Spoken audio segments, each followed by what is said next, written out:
Alright, as you can tell that I went ahead and added the formula for the month of March, and I did the formulas for each expense to give me the total of all 3 months. You can go ahead and check your answers, and if something's not matching up, go ahead and leave a question or a comment because I'll be more than happy to help.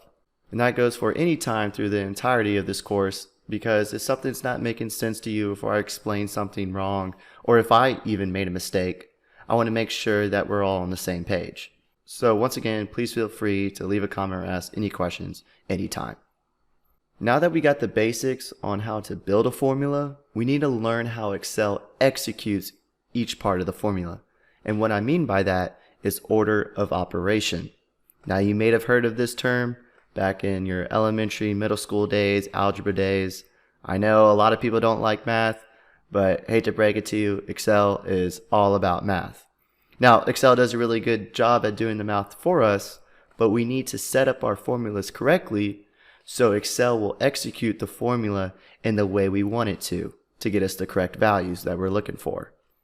Now, I'm going to give you a little acronym that I learned. It might be different than what you learned, but what it is please excuse my dear Aunt Sally.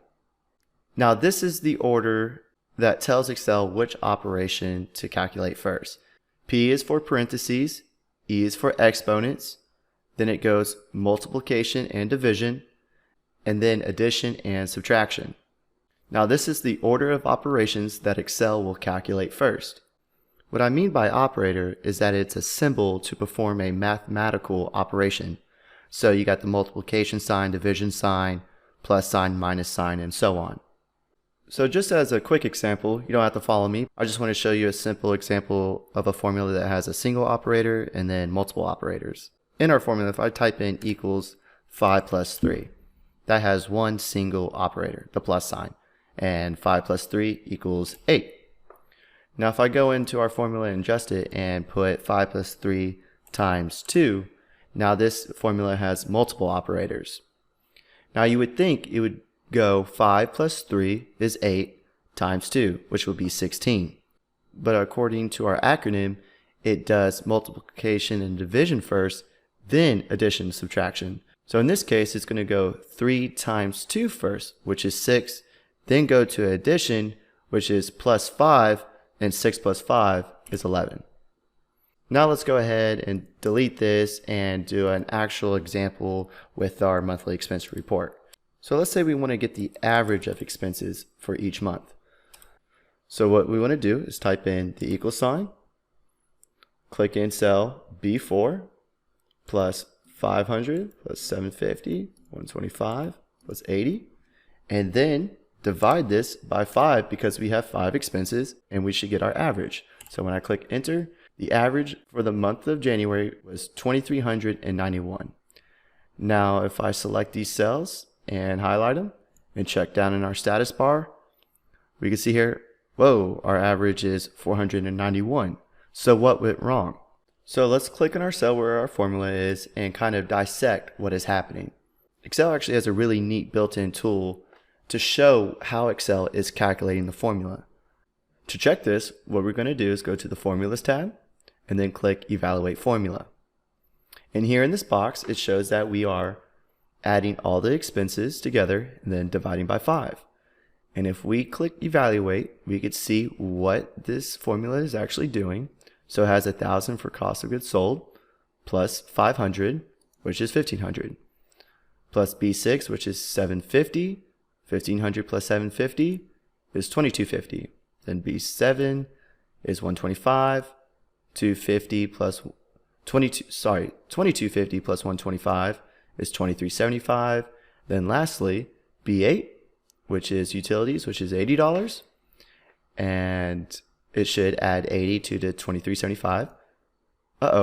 It actually did 80 divided by 5, which is 16.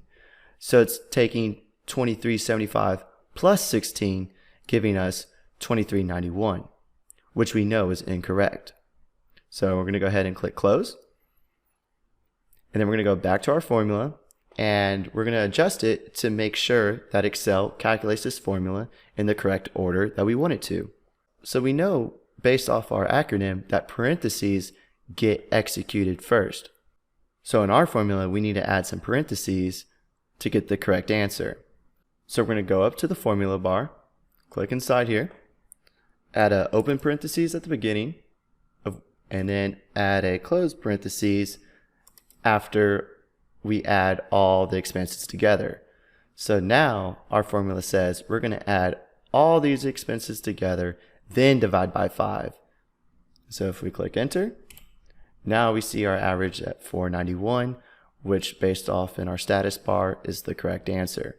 And if we click our formula again and go back up to evaluate formula and click evaluate, now we can see that it's adding all the expenses together for a total of 2455, which is our total here, and then divided by 5, which is 491. So you can see that if we don't tell Excel how to calculate the formula in the correct order, our answers are going to be way off.